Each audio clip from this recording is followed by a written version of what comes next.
Glenn, we're back in the fishbowl once again. Once again, that's a good Australian accent you got there, Bo. I don't know if that was Australian. I don't know where that came from, but I have a surprise for you. It was supposed to be kind of two aspects to this surprise, but Okay. Shipping. I ordered something for our Get Real, whatever we are, our Lithos Cry thing. Yeah, it's becoming a thing. It is becoming a thing. It is. Well, I ordered us something. Ooh. And the website, I don't know if I can remember the website. Anyway, I got us these beer pint glasses. Okay. And on each one of the pint glasses, it's got a different thing. It may be by faith alone, but in the Latin. All right. It may be the Trinity in this cool symbol about the Trinity. It may have one, you'll like this, the one that says, what is it? Post tenebris lux, after the darkness light. And it was a Reformation thing. So in a sense, it's Reformation glassware. I love it. It's from Missional, I believe is the name of the website. Okay. Well, I got it, and I'm not drinking beer anymore. We're not against it, but It's like I don't drink beer anymore. I eat mostly meat, and I'm losing weight and all that stuff. But I wanted to do an on the air kombucha tasting. Okay, so hold on. Kombucha time. Kombucha. This stuff is awesome. Well, it's my replacement bubbly. It's the replacement bubbly. I got it. All right. And I am a little bit thirsty right now. Okay, well, I'm going to start you out. Synergy. This is GT's kombucha, right? Trilogy flavor. Now I'm going to back away from the delicate equipment here. I can see sparks flying in just a second. Okay, people, for a narrative here, the bottle just opened. The cap, you hear that? Okay. That's the snap of the cap. You know what? I'm going to pour. And Glenn, I've always wanted to give you the boot. So I got a boot-shaped mug. I figured we would use these two until the other ones get here. I wanted to have them here. Okay, I'm going to put a picture of that boot mug on the social media we got. Okay, Go ahead. I'm going to see if we can get the... Oh, yeah. Listen to the bubbly. All right. Get that in there. Okay, let me give this I a come taste. from kind of a... Yeah, go ahead. Ooh, that is good bubbly. Isn't that a wild flavor? The thing I like about kombucha is it's somewhat fermented. Yeah. And it gives you energy. It really does. And it's good for your gut biome as well. It is good for your gut biome. It's really good for you. And you know what I like is it's got frothy bubbles, but it doesn't have gluten, and it's not going to get us in left field doctrinally because we've gone all post-Luther on everybody.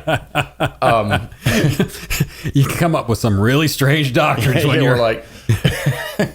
We're not going to go there. No. Well, here's the deal. I come from a very interesting family. Really? Yeah, thanks a lot, Glenn.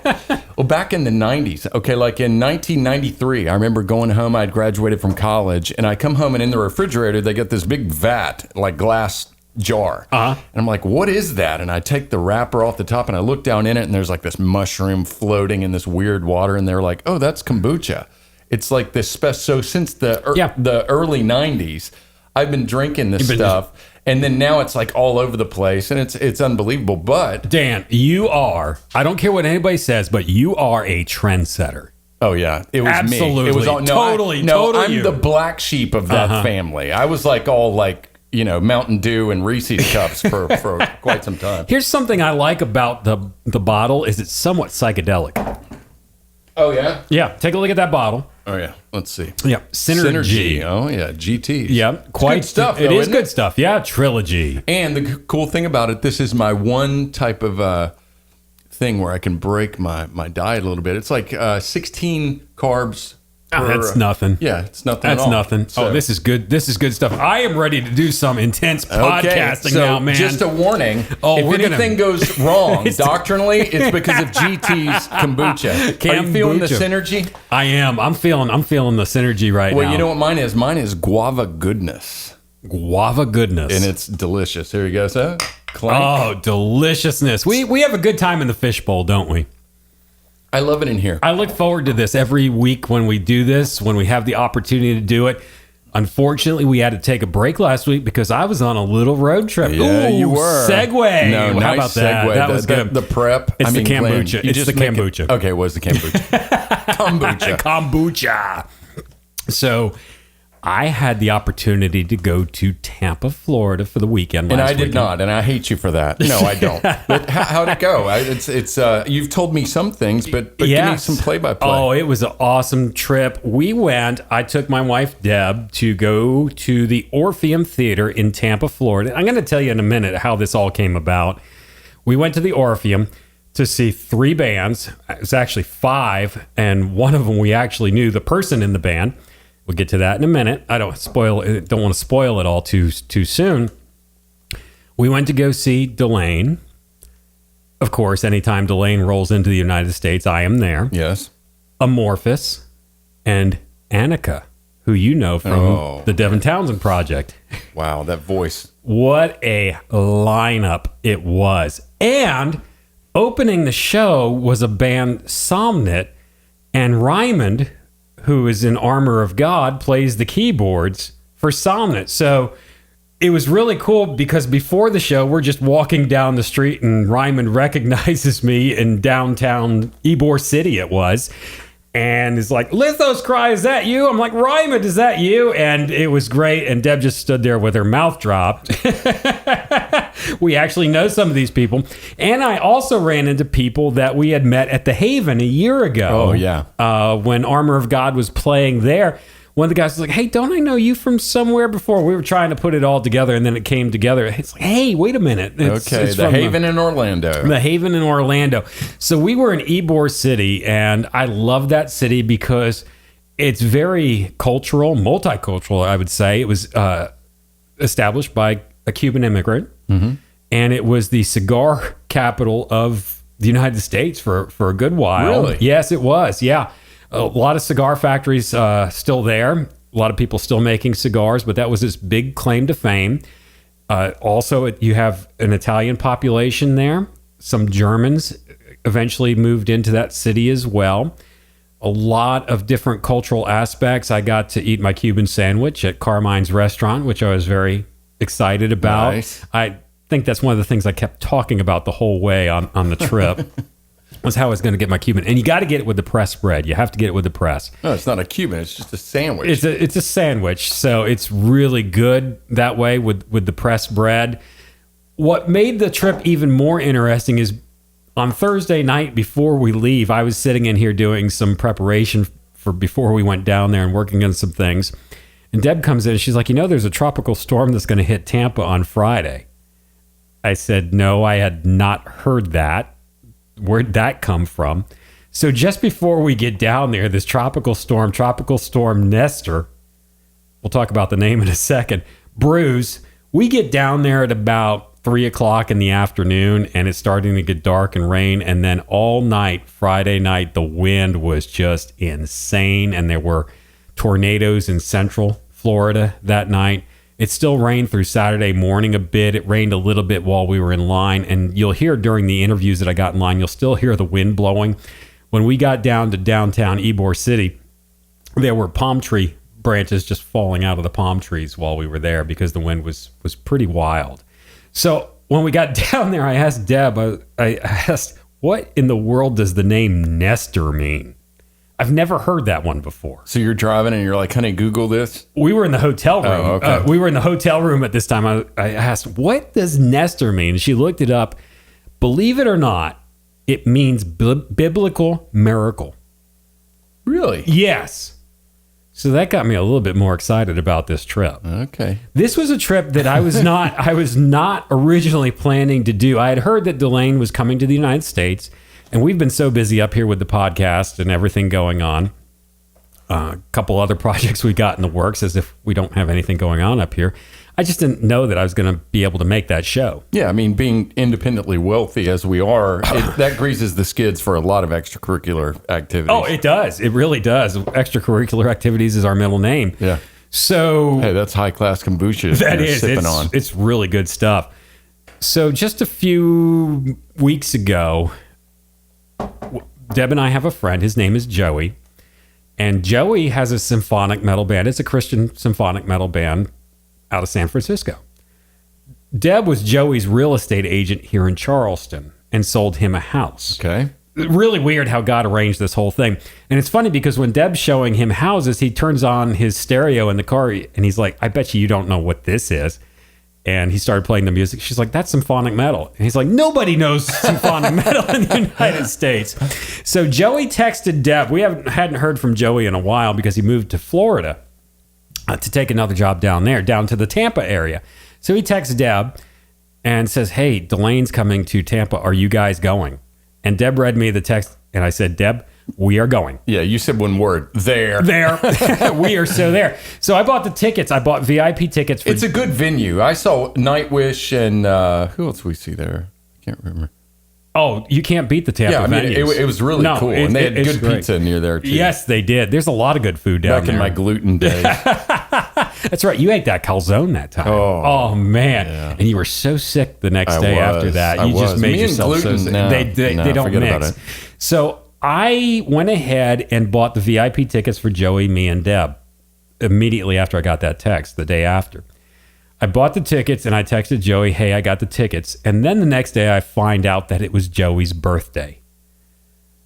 And that really excited me that I was able to bless somebody with something that he really was excited about and wanted to do. So we took Joey to the show for his birthday. Cool. And we had lunch with him, and it was really, really neat. The whole experience there, Dan, was surreal. I think was probably the best way to describe it. And I'm still absorbing everything that happened while we were there. The show was absolutely phenomenal. Now, what made it even more fun, of course, we met Ryman, who was there from Armor of God, playing keyboards for Somnet. I love Armor of God. Those guys. Great band. Karla and Orlando from Armor of God met us at the show. So we got to enjoy the show with a whole bunch of our friends that are in different bands, which made the experience just totally awesome. Yeah, if you're in Orlando and you want to meet some cool people and you want to hear some great metal music, The Haven is awesome. Look up The Haven. Yes. It's a great metal scene. Well, I'm so glad, Glenn, that you were able to enjoy Ybor City, because every time you say that, I think of Eeyore City and that you were like surrounded by like melancholy livestock like roaming around or something. There were livestock. You remember the last time we were there, the roosters and the chickens in the streets? Oh, were they melancholy? They were not melancholy. No, they were out. I had to... When I was driving down the road to find a parking spot, had to swerve a little bit out of the way to avoid a rooster and the little baby chicklets on the road. They were trying to cross the street. That would make a great joke or something, wouldn't it? Why did the rooster of Ybor City cross the street? So I figured I'd have a little bit of fun while I was down there, make this experience even more exciting. I figured I'd get some interviews because I want to know why. I think that's part of what makes this podcast fun is we want to know why. Yeah, we're curious. We're curious. So I wanted to know why people were there, besides to take in a great show, what bands they wanted to see, and what songs they liked. And I've been chewing on this the past couple days. That's really cool. And people, I was able to get these interviews, most of them off my iPhone. And it came out pretty good. Now, you're going to hear the wind in the background. Remember, Tropical Storm Nestor had just come through, and it was still pretty windy. And it was a miracle. It was. Well, praying for some miracles out of this, really. That's good. It's good. So, Deb and I were walking down the street. We were looking for a pharmacy because the pressure changes and everything were affecting her sinuses. Because we had high pressure, low pressure going back to high pressure. Those storms bring in allergens by the ton, all sorts of stuff. So we wanted to make sure that we were comfortable and good before the show. So we're walking down the street, and this couple about our age looks at us, and I have my Delain shirt on. He's like, hey, that's a nice shirt. I'm like, hey, you like Delain? You going to the show? He's like, yeah. I said, well, we do a podcast. Let's talk for a few minutes. So this is the first person that we caught on the side of the street, going to go get some Advil for Deb for the sinuses. And this is what we asked him and what we found out. Who is it you're going to see at the show tonight that you're looking forward to the most? Delain. What is it that you like about Delain? The genre, the symphonic rock, or I guess it's... the metal? Metal, there we go. Yeah. Sorry, yeah. I like... got into Within, I guess, Evanescence. Okay. Then Within Temptation, and then now Delain. So kind of natural progression, I think. I found that very interesting. Yeah. Because that was the natural progression that I went through in finding these bands. Okay. Now, we both learned of Evanescence when we were in the cult. Yeah. And it was a big deal about that. That was some of the authorized music we could listen to while we were there. That was good. They opened up Pandora's box on that one for us with that. But it was Within Temptation, the Dutch metal band. I have their tattoo on my arm, as a matter of fact. But it was them that I had heard when I was listening to satellite radio. And I wrote about this progression in my book, Stones That Cry, about how God uses metal and how God used metal in my life while I was healing from a brain tumor, as well as going through a divorce at the same time. So I heard Within Temptation, was totally blown away with the quality of the music because it's symphonic metal. I had never heard anything to that degree before. The soprano voice just totally hooked me. And what she was singing, it was the song, What Have You Done? Of course, I'm going through a divorce at this time, and it's about a breakup in a relationship. And of course, that's speaking to me. I'm like, whoa, this really speaks to me. And the whole time that I was going through the divorce and the healing process, most all of their songs spoke to me very specifically about the healing process, about relationship, helping me process the relationship. And also, it spoke to me that God was still with me during this whole ordeal that I was going through.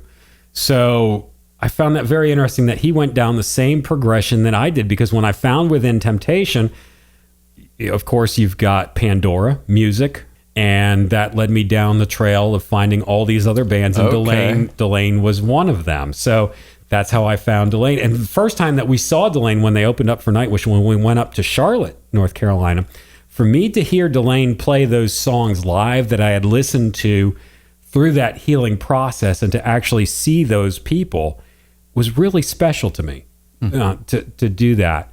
So he went through the same natural progression that I went through. There's something definitely special about symphonic metal. It's like, there's a lot of people that'll be like, heavy metal, ew, right? Mm-hmm. But they hear my wife is like that. I could be like, honey, check this out. It's Devin Townsend. She's like, aye, Danny. No. Mm-hmm. And she doesn't like it. I'm sitting there being moved to tears. She didn't get moved that way. Right. There's something about the mixture of symphonic metal, the delicate soprano, the power of the music, the dark and the light. There's just some, I don't know. It's amazing. I've been trying to put my finger on it, and I think that's something that we'll be able to do a little bit more with my friend Joey in the future when we bring him on the podcast, because he and I have talked about it a little bit. Mm-hmm. There's just something about it. There's a spiritual aspect to it. That's the best way that I can describe it, because most of the songs have a spiritual undertone to them. We're going to get to that in a second. So I met this guy. We went and got Deb's medicine. And then we went to lunch with Joey, our friend that moved from Charleston, who's got his own band. And we had the opportunity to talk to Joey. And I got to talk to him a little bit about his interest in Delain, and also a little bit about his band. So and you're going to have to bear with the wind in the background, because it was quite breezy. Joey, how long have you been listening to Delain, and how did you get into that? Well, hello, Glenn. I've been listening to Delain for probably about 10 years, at least a decade by now. I was in Southern California a long time ago, actually before 10 years ago, and at the time I had an alternative rock band, and we're looking for a singer.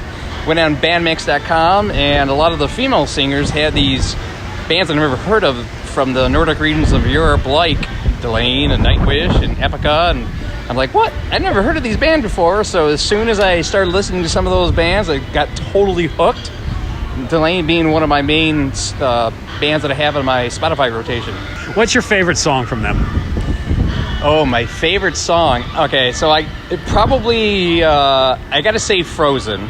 Oh, going way back. That's going way back. The reason why I say that, it was actually probably the first song that I really loved about them, and the symphonic metal band that I started in San Francisco, that was one of the first songs that I had all my new members learn, and we covered for years, for for a number of years. So I got to say that one, because and it's also the quickest one off the top of my head. So that was the gold standard for your band. That was the gold standard for the band. Yeah. Tell us a little bit about your band. We're going to get you guys on in the future for an interview. So let's talk about your band. Tell our listeners about your band. Okay. Well, it's Amaris. If you go to facebook.com/the band Amaris, you can be able to see some of that. We have some songs on Spotify. One of them is called Straight Ahead, and another one is called Destiny Unfolding. We started out in San Francisco back in 2014, and I'm actually a school teacher on the side. But actually, that's my main thing. But as a rocker, you kind of say, you're a school teacher. Yeah, I know. It's like supports your habit. Exactly. That's right. It gets me. I'm able to pay the bills that way. But I moved out to the San Francisco area, and at that time, for about a couple of years, I was already hooked into symphonic metal. And so I decided to actually start a band, because at the time I wasn't in a band, and I was kind of new to the San Francisco area, coming from Southern California. So I put this band together, and again, it's going to be symphonic metal. And there was actually some of the members of the band at that particular time never heard of symphonic metal, so I got them hooked on it as well. So we started doing cover songs. Actually, that was probably what we did mainly for the first 4 or 5 years until I moved to the East Coast to just do the cover bands. And we played with other symphonic metal bands from the Bay Area that were doing originals, but we were the only ones actually doing cover bands at the time. So we were kind of like new at that particular genre and, getting the band together. But since I moved to the East Coast, and the last year, this was being a couple years ago in San Francisco, we got away from doing covers and started to make it our original. But so it's been probably about 5 or 6 years in the process. Like I said, starting in around 2014. Nice. Yeah, we're going to bring you guys on eventually, and we're going to talk about some of your songs that you have and introduce our listeners to those. So tonight we're also going to get to see Anneke. That's going to be pretty awesome, isn't it? Oh, yeah.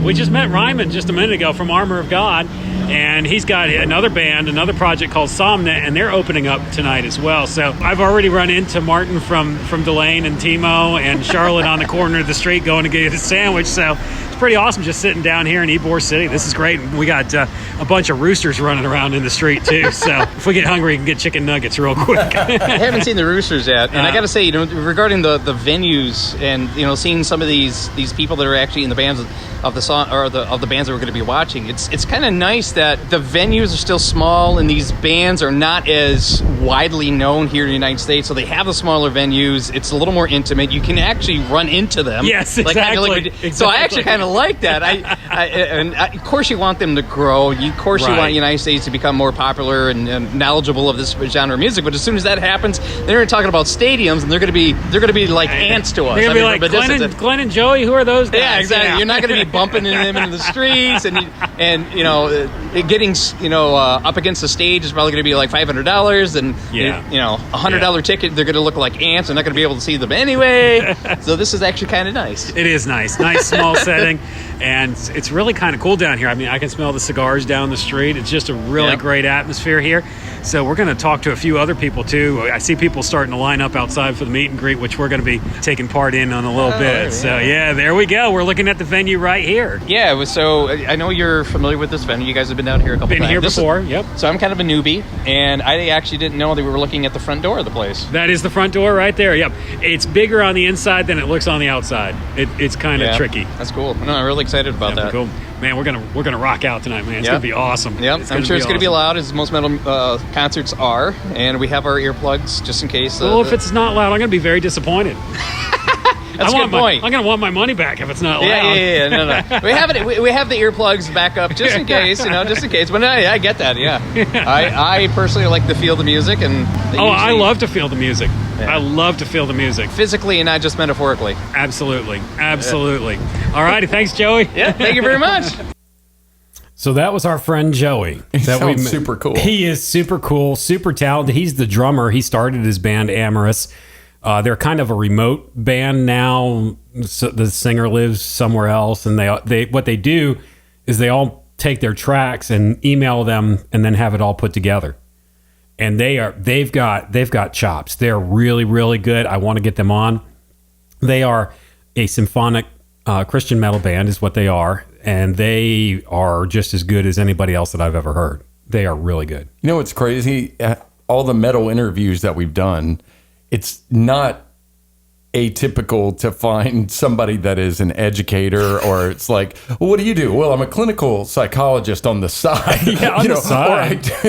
And then I shred metal guitar or drums or whatever. It's a very he's very not just a teacher, he's a science teacher. interesting. So you got to be pretty smart to be a science teacher. Yep. You really do.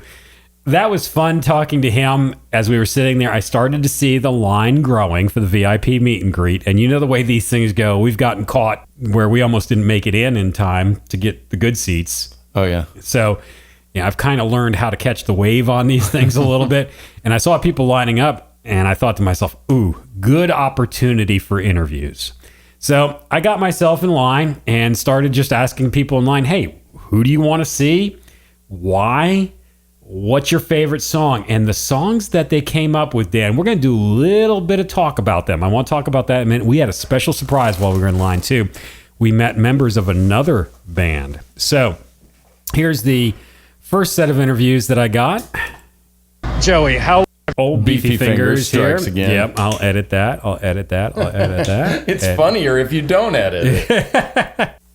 So who are you excited to see tonight? Delain and Amorphis. Seen them both many times, but they're awesome. And you're not from the United States, are you? Not originally, England, but I've been here 19 years. I'm a citizen now, so What's your favorite Delain song? honestly can't tell you. I like it all, I really do. Who are you excited about seeing tonight? Delain, Delain? And where are you from? St. Pete, St. Pete. And what's your favorite Delain song? Masters of Destiny. Awesome, definitely. Actually, I was listening to that. In my truck on the way down. Yeah, I was really rocking out. Yeah, definitely a different sound, Yeah. isn't it? Yeah. I do a podcast. Can I ask you real quick who you're excited about to seeing tonight? I'm excited to see Delain. Where are you from? Tampa. Tampa. And what's your favorite Delain song? Hunter's Moon, probably. Okay, like the new stuff. How long have you been listening to Delain? About 2 years. Who are you excited to see tonight? Delain and Anneke. Oh, Anneke. Okay. Have you ever seen Anneke live before? No, she hasn't been over here like ever. Never. So this is definitely a first. Yeah, Definitely. very excited. And who are you excited to see tonight? Every damn one of them. All right, that's what I like to hear. Especially Anneke. Definitely. And I hear it's going to be an acoustic set, Yes, from what I it is. understand. I'm excited to see that. Yes, so, it'll be good. But every last one of those groups is awesome. Yeah, awesome. And where are you from? Jacksonville, Florida. So I found this interview very interesting. First of all, the guy that was from England, that's now United States citizen, we met him at the Haven. We did. Yes, we did. Yes. Okay. So eventually it started to click where we had all run into each other before. So, okay. But one of the things that I found very interesting is that most of the people in the line at that time were waiting for Delain and Anneke. They had not mentioned Amorphis. I want to talk to you about them and talk to our listeners about them in just a minute because they blew me away totally. It was awesome. But the song that one of the people that we interviewed said they like Masters of Destiny. This is a song that came out back in February, and when it came out, I got very excited about it because it's a song that talks about the quest for eternal life and eternity. This is not your typical Delain song. Mm-hmm. They do have some songs that are like that, but most of them deal with human relations, human emotion, different issues that we face in life. One of them, Your Body is a Battleground, is about using substances, prescriptions to battle all of the things that you have to deal with in life. It's a great song. It's very true. But Masters of Destiny is very different. And when I've watched the video for it, I see someone who desires Eden and is trying to get to Eden like we've been talking about. Mm-hmm. Dan, I'm going to give you the words to take a look at here for the first few verses of this. This is a very different song. It's heavy duty. This is heavy duty music. It's music that matters. All right. What are those last verses there, Dan? Used to be sure that I rolled the dice, but can it be eternity is playing me? Yeah. Good question, isn't it? Yeah. That's heavy. That is heavy. There's just something about this genre of music that I think draws people of sober thought in a way, because it can be jovial, it can be this, but it kind of bypasses, Taylor Swift, whatever her name is, whatever her last boyfriend is. That's kind of what you're going to get. And he just doesn't understand me, right? And I'm not mocking her. She's talented. Whatever. Very talented. Not into it. But it's like that, if you like that, But then when it comes to questions of death, eternity, truth, I'm amazed at how metal in general and symphonic metal gravitates towards sober thought. It does. And this is a very, very sobering song. And I like how you see the visual that she has in the video. She starts out in the red. Now, there's a lot of symbolism here we can go into later. But notice she's wearing the white in the clouds. To me, that's a desire for Eden. In what way? Can you elaborate? Looking for the purity. And if you listen to their entire catalog, you hear that theme going back to their first album, Lucidity. There's that desire for purity, desire for light, desire for truth. It's all in there. So it's a consistent theme. And one of the songs that I really appreciate the most, and they played it at the show, is The Glory and the Scum. And that song deals with the duality of mankind, how we can be good, but at the same time, we've got this problem that we can be absolute monsters. We can be the scum. Well, that's how many of our podcasts have we talked about kind of the... that we're the glory and the scum? Yeah. I'm the glory and you're the scum. But thank you. No, just joking. But think about, Glenn, when we were talking about the breadcrumbs, when you're thinking about life on earth, you think about the components of beauty, of enjoyment, of inspiration, of family, of relationship, of love, of sexuality, of feasting, of family, all the beautiful things. And then the contrast of that is the horror of loneliness, the horror of death, dying, disease, the horror of, whoa, so-and-so got a tumor and they passed. And all of us have been stricken on both these things. And when you see the way that people are trying to make sense of that, it's very difficult to get away from morality, judgment, truth, the scripture. You know, a lot of stuff happens there. It's all there. And that's one thing that I noticed about the fans. And this is what I enjoy about metal shows and going to them and interacting with the people that are there. They're like-minded, like us. They're thinking about these things. It's something that they are concerned about. It's not just like, hey, yeah, we're going to go and hang out and have a good time tonight. These are deep thinkers that go to these shows and enjoy this type of music because I think a lot of it helps them kind of try to process through these things. They're not there to look cool. No. I mean, when you and I bring the entourage in and just bust down the double doors, it's got its effect, and we understand that. It does. But going back to that song, The Glory and the Scum, one of my favorite lines in that is, thorns remain, but flowers fade. Boy, I know where the thorns came from. I think you do too, Dan. Yeah. we all know that. So, a couple more interviews. Now, this one... You did really good interviews. Thank you. I try. You're kind of good at this. I try the best I can. This one was really special because I started interviewing this couple and I had no idea who in the world they were until we get somewhat into the, just before we enter into the show. And we converse with each other all through the VIP line. Awesome people. It's Jessica and Javier. Come to find out they've got their own band in Florida. And dude, it's called Red Calling. They've got chops. They are good. This is not like, hey, we got this garage band and we kind of do it on the side.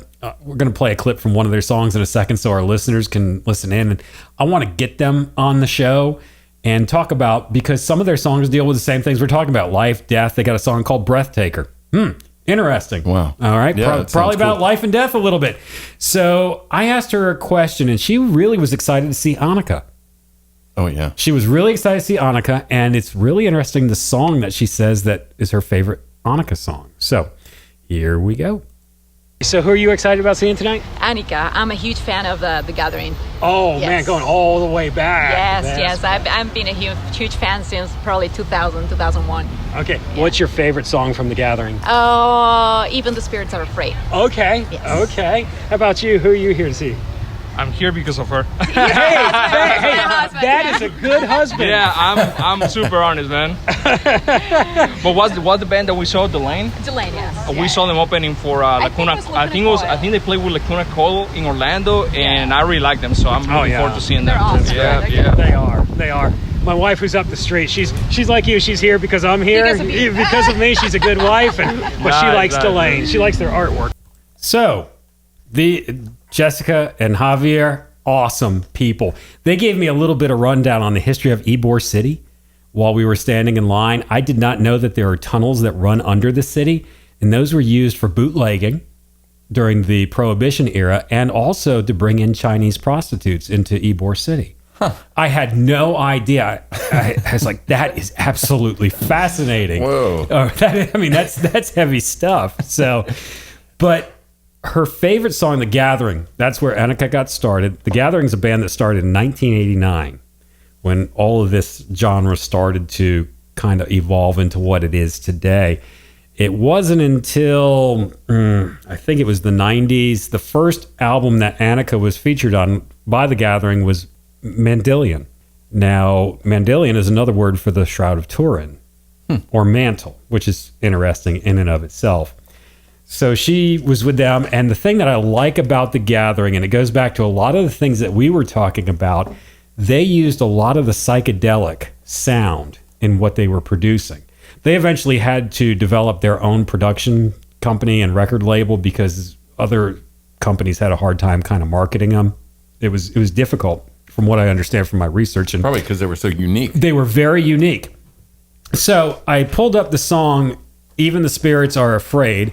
I'm going to play a clip of it so that everybody can hear it. And then I want to talk about the depth of this song. This is intense. And this is Anneke in her early years. And yeah, during the show, Anneke did a acoustic set. Oh, y'all FaceTimed I FaceTimed me. you, yeah. And I'm sitting there like, it's so hauntingly angelic. That's, yeah.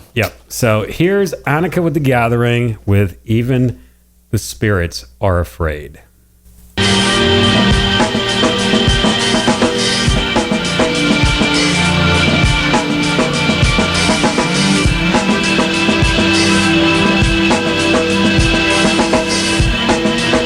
Is she a brunette there? Yep. Burning the church of your God. You were yearning, learning the birth of your dirt. Did you think you earned it, burning your God, that your foot messed up your life? You spilled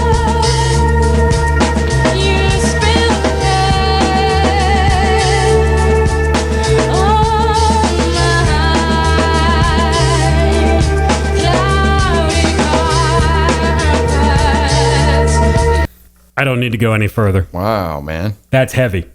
And when I hear those words, Dan, can you read the lyrics to that real quick? You think you were burning the church of your God. You were yearning, learning the birth of your dirt. Did you think you earned it, burning your God? That you thought messed up your life? ? You spill red on my cloudy carpet. Wow, dude. And the title of that song is Even the Spirits Are Afraid. That reminds me of something in scripture, that even the devils tremble. Yeah. And really, I think this is questioning somebody who is kind of giving God the finger because they think he messed up their lives. Wow. So why are you doing this? Why are you being so arrogant when even the spirits tremble? Well, there's something from a foundational spiritual perspective that I feel, and I think you'll agree, if you go and you're inquisitive about God, about the reality of God, about the reality of the Bible, about truth, that moves God. God will answer you. Yes. How, when exactly that he does that, he will do it. And when he does, you know that this will be him. Yeah. And I can certainly attest to that. Absolutely. So, Red Calling, Jessica and Javier. I got to play a clip of this. So this is their band. This is their band. The people that I met in line. Okay. All right. That we just interviewed. The good husband. The good husband who's there for his wife. These guys are awesome. Here we go. Here's a clip.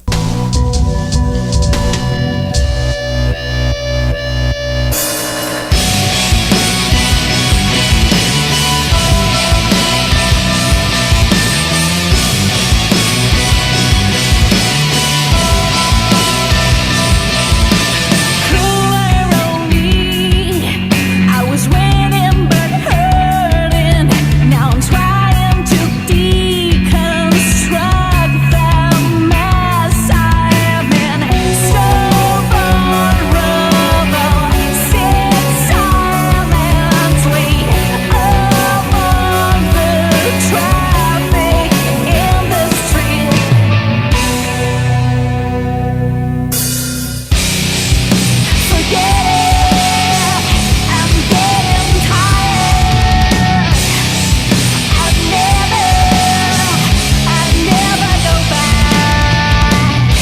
What do you think? Wow. No, they rock. They do, don't Now, they? what is she? Jessica's she's the lead singer? singer. Okay, Yes. and the good Javier's husband? playing the guitar. Okay, cool. What a sweet couple. No, and really professionally done. Very professionally Wow. done. Awesome sound. The title of the song is Never Go Back. You can find it on YouTube. Dan, I got you one of their download cards so you can All right, download some of look at those tunes. So it goes to show you never know who you're talking to. You don't. And my mother was right, is that you always need to dress nice because you never know who you're going to meet. And I am glad that I dressed nice for that entire event so I could meet Jessica and Javier. So what are you wearing today, Glenn? Khakis. Rock t-shirt. Yeah, rock Jeans. t-shirts. Jeans, exactly. So, Somnet was the first band. Ryman's band was the one that opened up. Okay. Awesome band. I mean, they were just absolutely amazing. And there was actually somebody in line that was there to see Somnet. I mean, this was a multitude of different people with different things. So, interviewed him real quick.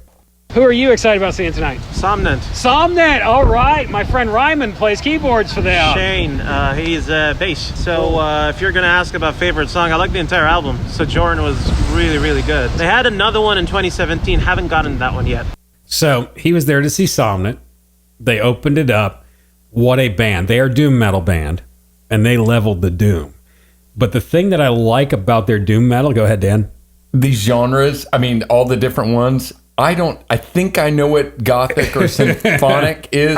Doom, lay it on me. I don't know that from what is Ryman doom? could probably give a better definition of that, but a lot of your doom metal deals with the darker side of life and grappling with those things. Okay. That's what I really appreciated about the lyrics. I didn't think it was going to be the sunny side of life. No, it's not. No. We got a new doom metal band called The Sunny Side of Life. Okay. One of the most of the vocals are growls for doom metal, but sometimes they switch over to clean vocals. That's what Amorphis did. We'll talk about them in a second. But what I really liked about Somnet's vocals and their lyrics is you could understand the growls, you could understand what they were singing, and it dealt with the issues of life. One of the songs was actually I'm missing something. What did I miss? I'm missing something somewhere. So you're trying to process the darker side of life. And that's what I really appreciate about it. It's what I would call music that matters. It goes beyond entertainment. That's kind of eloquent, Glenn. Thank you. Every once in a while. That eloquence was brought to you by kombucha. GT's kombucha. GT's kombucha. Very delicious. So that was awesome. There was another band after them, but Anneke, oh, Dan, I FaceTimed you during that. She did acoustic covers. She did a Chris Cornell cover. She did Dolly Parton, Jolene. She did E.A. from Devin Townsend. That was the one I FaceTimed you in on. And it was just angelic. And here's the incongruity of it all is you have people there for doom metal and growling and this and all these different things. And then probably the whole place was beautifully thrilled to hear Anneke. Yes. This angelic voice. There's something about metal. Why is it? Okay, even going into hair metal, 80s hair metal, good, bad, whatever. The Scorpions, they had great slow songs. Yes. Right? Yes. You had even like Whitesnake or some poppy metal, but they had a good slow song, at least one or, whatever. It's always been this thing that metal people get slow songs. Nevermore slow songs are touching and moving. Totally. Why? Why is that? I think because they have the freedom to do that. So they get all out the angst and then they're like, it's the backdrop? I don't know. I do know this is that these bands and these artists write their own music. They're not pulling it from a catalog. Okay. So like Celine Dion, she's not writing her own music. Loverboy didn't write their own music. They didn't. You remember the episode of Family Guy with Anne Murray in it where Stewie and Brian go to see Anne Murray and they're like, what's the meaning of Snowbird? And she starts explaining what the writer meant, and they get very disappointed that she didn't write the song. So most of the stuff that you hear in the United States on radio that is pop music is not written by the musician. So when you have metal, it's not a very, as Devin Townsend would say, lucrative genre at all. So who cares? We're going to write about what we're going to write about. So you get more authentic art. You get authentic art. That's what you get with metal. That's why I like metal. That's why God can move in metal. Interesting. Because it's authentic.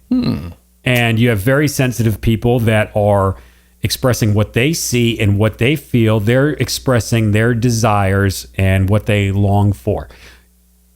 If you listen to the catalog of any particular metal artist, and you listen closely to the lyrics and you study those lyrics, you can get a very good read on their heart and what they desire out of life. The sensitive, I think, every metal show that we've ever been to, you're standing in line, you may see some black t-shirts, some piercings, some whatever like that, but everybody is really, really cool. Yeah. It's like smart, sensitive, articulate people that are very just genuine. I don't know. I've really adored our interaction with metal fans. I'm sure there's some meatheads every. Well, you get meatheads in every community. You gotta find a meathead. I want a meathead interview. Not all these nice people. There's always one. Like a great husband. So I said, speaking of the great husband, I spoke about the great wife. Hey, my wife is here because I'm here. She appreciates Delain because and then she punches you and says, I'm here for Amorphis is what it came down to. Okay. All right. So everybody's talking about, hey, I'm here for Delain. I'm here for Anneke. I'm here for Somnet.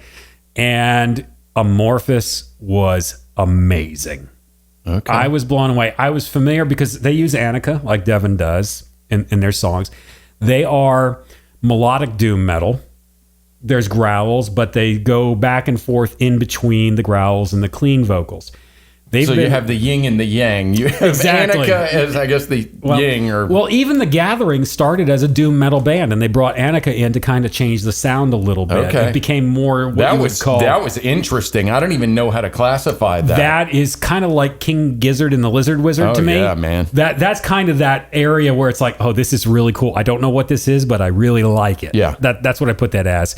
So Amorphis, they get up and I'm like, okay, how's Deb going to react to this? Because they're hardcore. And they've been around for 30 years, but they're tight. They're from Finland. Oh, good stuff from Finland, okay? Yeah. So they get started, and I look over at Deb, and she's just kind of standing there, bopping back and forth. I'm like, okay, this is interesting. And they get through the first couple songs, and she taps me on the shoulder. She's like, I really like them. I was like, yeah, okay, there we go. That is interesting. She liked them so much that I was buying her a t-shirt at the end of the show. She's like, I want an Amorphis t-shirt. I'm like, okay, we're going to get one. Dude, crushing the merch. Yeah, crushing the merch. It's kind of funny. The other day, like, I'm listening to Devin Townsend, and I play it really loud. I have quite a system. That's the only way to play it. It is. And then my wife's like, hi, Danny. And I'm like, okay. And then the next day or 2 or 3 days later, I'm sitting with my daughter, and we listen to a lot of different stuff. My 18-year-old daughter loves Primus. Oh, okay. So we're listening to Tommy the Cat live. Yeah, at I love Bonnaroo. Tommy the Cat. Yep. Okay, Mm-hmm. And Primus is up there, and she loves it. The way he does that dance. He's got his like Civil War looking outfit on, and the whole bit. And then my wife is like, I don't know, doing something in the kitchen. And so it's right there. The kitchen is part of this room. And then she's like, I don't really like your loud music, but that group is interesting. That's her saying, I want the t-shirt. Yeah. In her crushing merch, So now I've ordered a bunch of Primus merchandise. Primus is awesome. They are awesome. Talented, gifted. And when you're that talented, you can be weird when you're talented. Yeah, you can pull it off. We're not there yet. We're trying to get there, but we're trying to get to where we can be. I think we're weird enough, but I haven't figured out the talent thing. The talent thing, no. So Amorphis. The first song that they played on their set list was The Bee. And after listening to this song, I want to take like a sabbatical and study bees for like 10 years. Okay? I'm just going to give you a taste of Amorphis. These guys are awesome. 2.8 million. Yes. Bees. And I think that their IQ level, all of them in the band, probably rocks Einstein and Tesla together. Wow. I mean, just intelligent. I'm on Team Tesla, that guy. Yeah. Here we go. Here's a little bit of The Bee.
Wow. Whoa,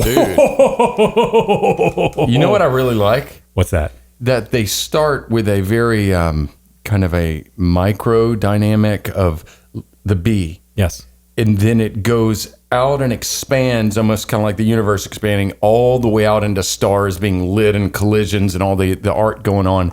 And I find it magnificent for people that are being drawn by God and don't even know it. Yeah. Or wherever they're at. I don't know them, but it's they see these things and are trying to make sense of the world around them. And Glenn, sometimes, you know what I hate? If I go to a church, Yep. Here you and go. then you hear people being very mealy-mouthed in prayer, or even myself.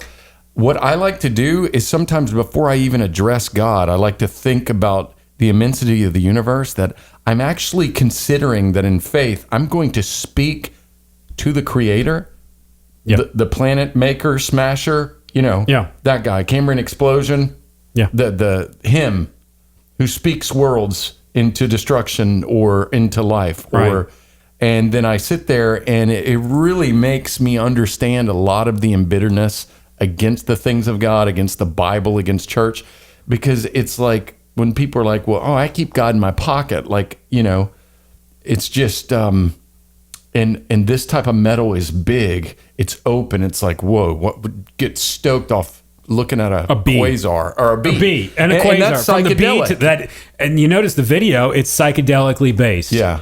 And so listening to the early gathering, you've got the psychedelic element. Listening to Amorphis, you have, it's doom metal. So there's a cross between the psychedelic as well as the doom metal, facing the deeper, darker questions of life, and not just like shake it off, or just barf bucket, please get real barf bag post. So, but you could sense that when they're up there singing, and it just drew you in and just totally enthralled. Oh, it's moving. It was very moving. Love these guys. Love this band. These are guys that I'd love to just sit down and talk to. Wow. Be like, dude, tell me about the bee. What do you see in the bee? What, how did you get from the bee to the quasars? How did you get there? What's moving you? That just fascinates me. I like to know the why. And these people, all of them, Delain, Amorphis, Anneke, Somnet, they're all asking and talking about the why. Why? Yeah. Why? There's more to this, you know? Yeah. Yeah, this is a temporal existence that we're in right now. Everything that we see, we only see one, how many dimensions do we see, Dan?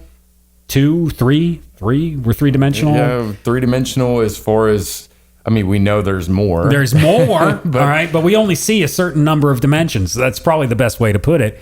Got to do a little bit of research on that. But we only see so much. But there's so much more that we don't see. And I think all of these bands, all of these artists know, especially with Charlotte there with Masters of Destiny from that video, you can tell that she's like, there's more to this than what I see. Same thing with Amorphis. And when you go back to Anneke with Even the Spirits Are Afraid, this is brilliantly written. This is more truth than I've heard in a lot of churches preached across the United States and throughout the world. Glenn, we may receive some criticism from Christians and non-Christians of thinking, you guys are reading in a whole lot to all this stuff. You're trying to Christianize every artist out there that writes heavy metal about the universe. We're really not. No. Okay? And the fields are wide into harvest, and people are dealing with death. They're dealing with the sickness, with morality, with immorality, with the ancient Stoics. They would apply all of their IQ, all of their giftedness. They would try to maintain or develop mastery over their will, over their habits, over their lifestyle. And what they discovered was that it was very, very, very unruly. Yeah. And then they would see, like a Christian, this guy was like, could have been shoveling manure, a few months ago. He was a slave or something, but he got saved. And then they see him facing the lion with this poise and this calmness, and they freak out because they don't understand. Glenn and I totally believe that there's truth. It's truth to the Word of God. Absolutely. And when these people are singing these things about the universe, about the great why, you kept saying the great why. This why is this? Why am I breathing? Why are these questions? Why is this bee? How does that bee exist by something they've never found evidence of, this supposed evolutionary, like mysterious creation that just keeps creating everything. It's sorry, it didn't happen. No one has ever looked at the Mona Lisa and said, "Whoa, I wonder when that just came into being." Right? Right, exactly. Hey, look at that building over there. That's exquisite. I love the way the glass the work. bricks just got there by themselves. It doesn't by happen. chance. So when you look at a bee, you look at all of the crazy stuff that it does. They make honey. Yeah. You could sit there and study honey and freak out and fear God, real quick. So real quick. For me, the big why. As I was going through the recovery from the brain tumor, as I was going through the divorce and all the tumult with that, it's this music that kept me going, because even though I believe the truth and I've been redeemed, I had a lot of questions as to why. Yeah. So I could relate to everything, and I still can, because I still have a lot of questions as to why. Well, a lot of your theological training and experience was of no use to you temporarily. Yes, it was. The core None. of it, of going like, God, but I don't believe that you're like what they kept telling me. The word of God didn't give you much comfort. You were in a lone place. Yes. And you were dealing with the big why, but you were dealing with it the universe, my life. Why are these things happening? My brain, my mortality. Yeah, you face that real quick with a brain tumor. Yeah, you will. Yeah. So jumping out of airplanes. Yes, we can talk about that in a later edition. So to wrap up the entire weekend, Deb and I met Karla and Orlando in Oviedo, Florida. Love those guys. At Rock and Brews for brunch. Is that where we went? That's where we went. Okay. Yeah, Okay. it was just as good as the last time. Okay. I had the Belgian waffle. Don't. Dude, you and gluten and carbs, you gotta come to the dark side. I'm still sporting the size 32 pants, bro. I know. It's all the running.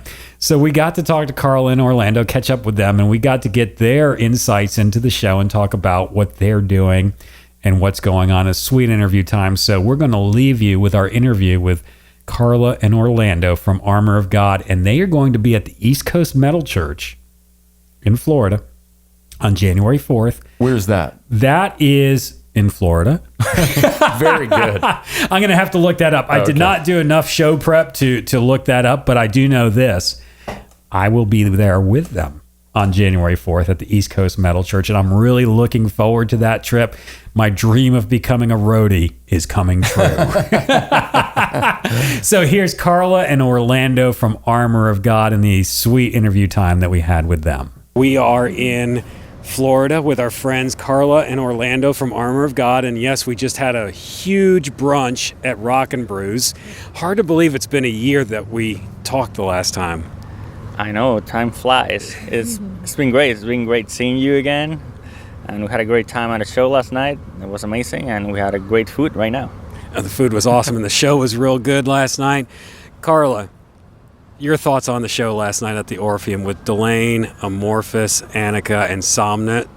It was fabulous. We really had a great time. I was telling Deb, your wife, that I felt that the whole place had a certain energy about it, and the rhythm to what we were listening.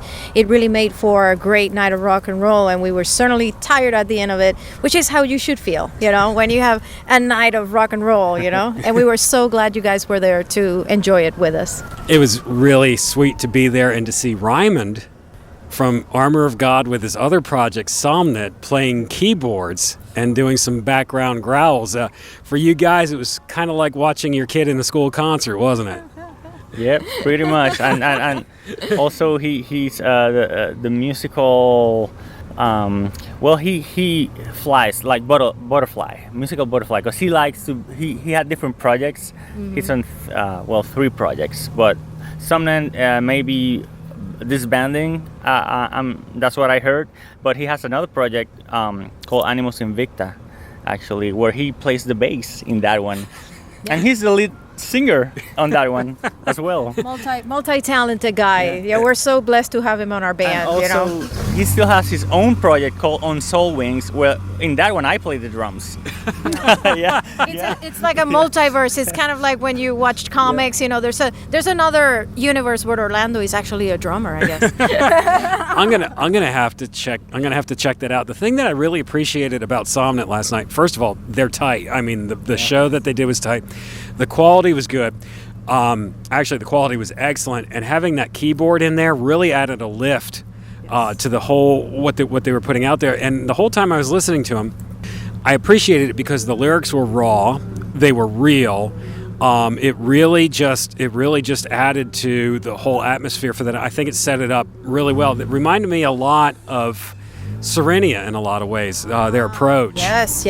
Actually, Serenia is a very wonderful band, and it has a certain feeling to it and an emotion to it. That's another thing that I felt from Somnet, gives you a certain emotion, but then, like you're saying, the keyboards bring some brightness to it too. Otherwise, you'll feel like a little depressed by the end of their set.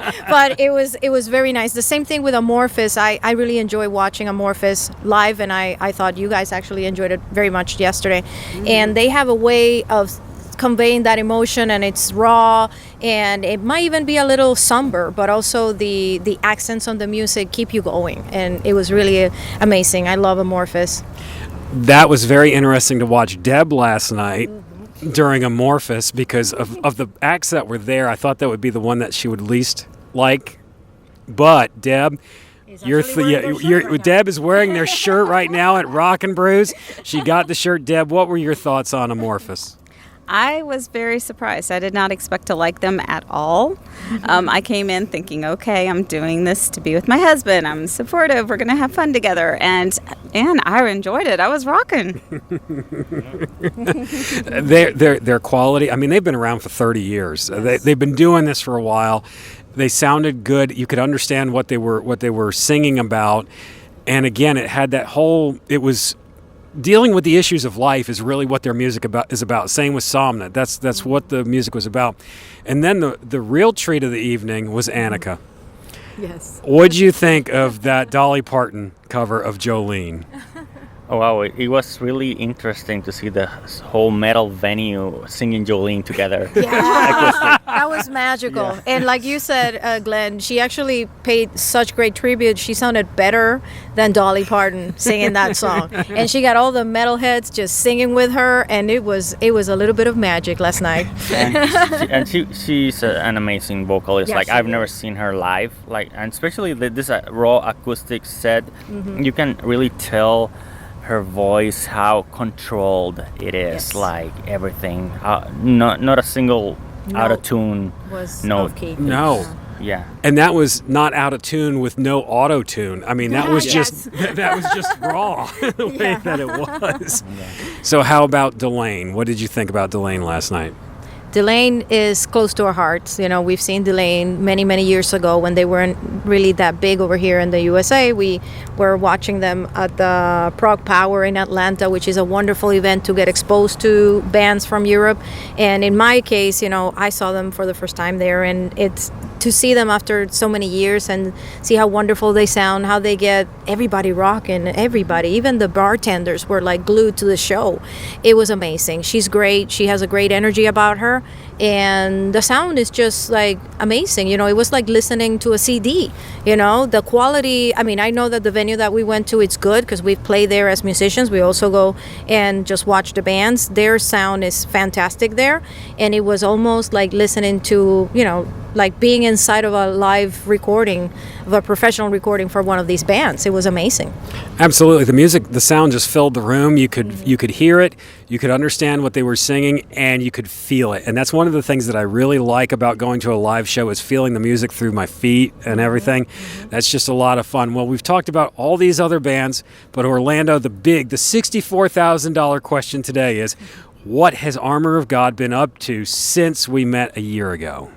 Well, we've been composing new material, and we after we talked last year, we did our big show in Mexico at the Exodo Fest. It was amazing. It was great. Theocracy played in that show, and also POD was the main act, and Pending Doom Impending Doom was there. Yeah, a lot of people loved that one for like really death metal. So, some other Mexican bands that were great. So we did. I did a demo, an EP, but it's a demo EP basically. It's called Warrior of Light. It's available out. It's very home-based feel. So Raymond loves it because he gives in is that raw feeling of like this is nothing really extra professional, but it's very raw and it's in your face. So it still rocks. I mean, it's great. But in the future, we plan to re-record those songs in a more professional way, along with other new songs, and then eventually end up with a full-length album. In the meantime, we're working on one new track that we're gonna release as a single, and we're gonna use that single to advertise and hopefully crowdfund the next album. The single name is titled God Rather Than Man. And I like that. Yes, it's great. I love that. I can't wait to put the lyric video out there because I think that's a very strong message that I feel and everyone in the band feels is a message that needs to get out there because the media is always telling us what to do and people and government and this and that, and you know what who are you gonna follow, and who speaks the truth here? What's convenient for them or what's convenient for God? So that's the message. I like that. That is so timely. God rather than man, and we're going to do some podcasts on that in the near future because that's something that really God's been stirring in me and learning how to walk in the Spirit. And one of the things that I've learned over the past couple weeks is that sometimes I get it, but other times I'm like a blockhead. When it comes to following the Spirit of God and what He wants you to do. But the cool thing is that what happens is that there's so much grace that's available that when you blow it, He's already got something in place to take over basically where you kind of mess it up. So that's cool.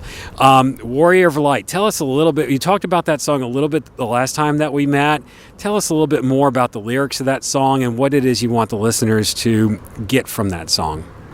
Warrior of Light is a very direct song. Also like, I won't give in into darkness. I won't let fear rule my life. I'm gonna let the light shine, and I'm gonna be a warrior of light. And I'm gonna have the sword in my hand. And the sword is the spiritual sword, and everything is it's in the spiritual realm. Like what I believe, what Jesus teaches. Jesus always taught us about nature, for example, and he's like a grain of the mustard seed or the sun or water, how you need to plant a tree. If the tree is rooted by the river, it has strong roots, but if it's far away, the roots are not strong because of the water and the living water. And so everything that is told by Jesus in the realm of material things and nature has a spiritual teaching to it. And that's what it comes down to. Everything that we learn from nature has a spiritual teaching because God wants us to learn from nature because we're the stewards of this planet. So we should look to this planet to teach us how to be strong spiritually and how to deal with spiritual forces of good and evil as well. It's true then that there is no excuse when we look at the creation to know that there is a creator. That is awesome. And a lot of people get that messed up because then they start worshiping the creation rather than the creator because there's so much power in the creation that's around us. That's awesome, man. Karla, you've got East Coast Metal Church coming up in January. Tell our listeners about that, especially we have listeners in Florida that probably want to go to that.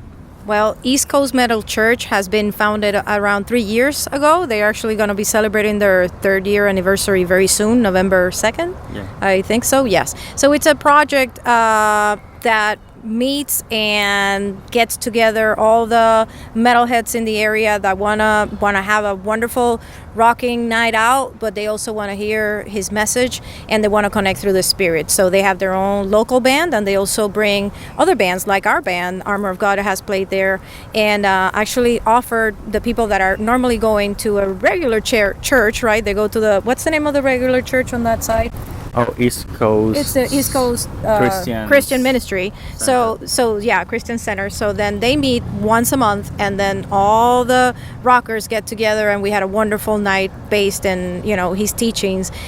Interesting. They are going to have an event coming up in the beginning of the year. They're going to kick off the new year with Armor of God playing a full-length concert. We actually get like an hour and a half that we're going to be playing there and sharing the spirit. And we actually invited Glenn officially already. We will be there. Okay, he you guys heard it. He confirmed his coming. So we're hoping he's going to also cover the event for you guys.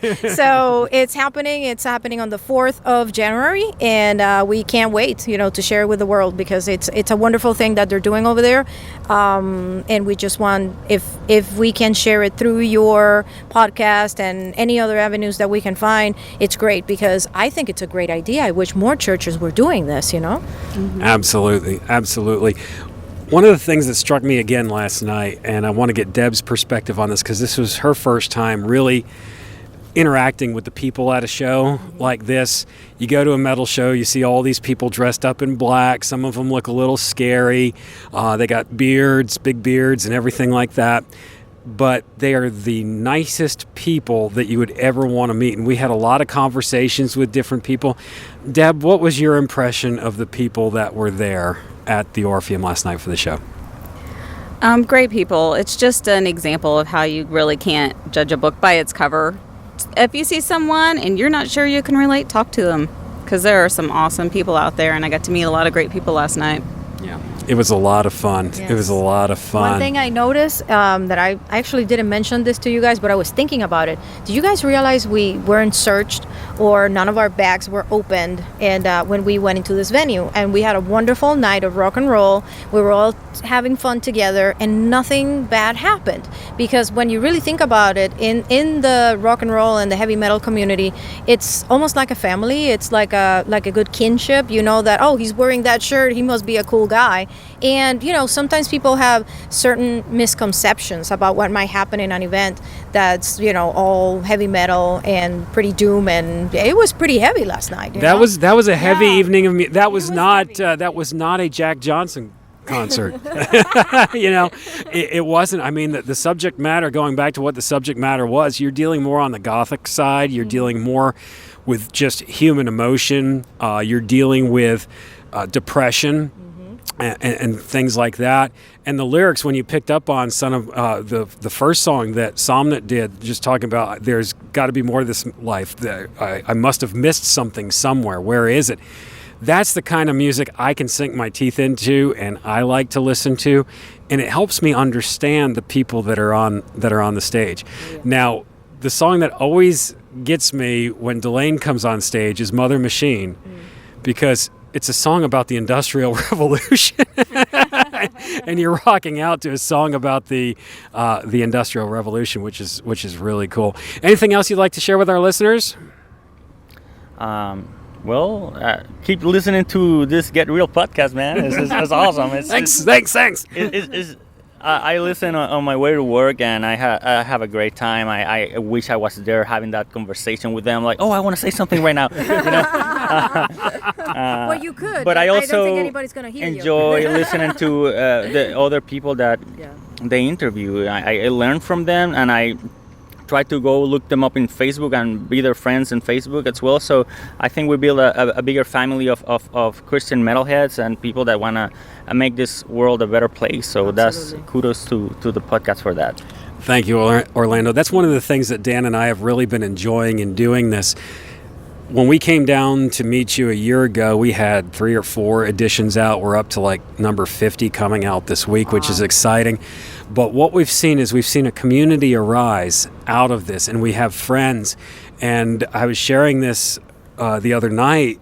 When we do a podcast and we have the in-studio interviews, it turns into a whole evening of fellowship with food, people sitting around the table, sharing what God's doing in their lives. And to me, in a lot of ways, and maybe you've seen this too, guys, that's kind of what the ancient church was more like than what we're used to today. Any comments on that? Oh, that is so true, Glenn. Really, when you put it that way, you know, that is exactly how church started. And we need to get back to our roots. We need to focus on what's really important, which is those relationships, you know, with everybody that shares our beliefs, and also opening our table to people that might not have the same beliefs, but let them also experience, this is how I shine God's light through me. Are you open to it? And then we move forward from them. You know, in our band, Armor of God, we have a lot of different faiths and beliefs merge into one group of people, merge into 6 people that are like family to us. And we always keep our hearts open to what is it that God is telling you at this point in your life? How are you understanding things at this point? And how is that making you a better person and live through it? I think that your podcast is also an avenue for people to share in that way, in a very open way, just like Orlando was saying. He learns from every podcast, you know, and from the people that you bring. So follow the crow, follow it to its next, you know, venue and see what it's all about. You know, we're very, very, very happy to be part of this, Glenn. Thank you. Thank you. And I learn from every podcast as well. Oh, yeah. It's a learning process for both Dan and I as we've been doing it. So where can our listeners, I know that we've got a whole bunch of new listeners since the last time we talked, where can they go find out information about Armor of God? Where can they get your music? Where can they get your CDs? Well, the easiest place would be our website, armorofgodmusic.com, and from there, there's the links to everything else: merch, music, you know, tickets, shows. Yeah, when you know, Spotify, Apple Music, and all that. Yes. Awesome, guys. Thank you. It's been so good seeing you. We're going to see you again in January. I will be here. I've made that commitment. I'm going to be here. It's going to be awesome. It's going to be awesome. Is it as warm in Florida in January as it is right now, or does it cool down? It depends. We can't fully promise that it's going to be cold, but we promise it's going to be a little bit less humid, because yes. Well, this humidity is nothing compared to the humidity box we live in up in South Carolina. So, guys, thank you so much. Listeners, check them out, Armor of God, armorofgodmusic.com. Get their music. It'll encourage you. It'll uplift you. Share it with people that don't even believe, because it is just good music. It's really good. It's uplifting, and it glorifies Christ. That is the key right there. Guys, thank you so much. Thank you so much. Thank you. Thank you, guys.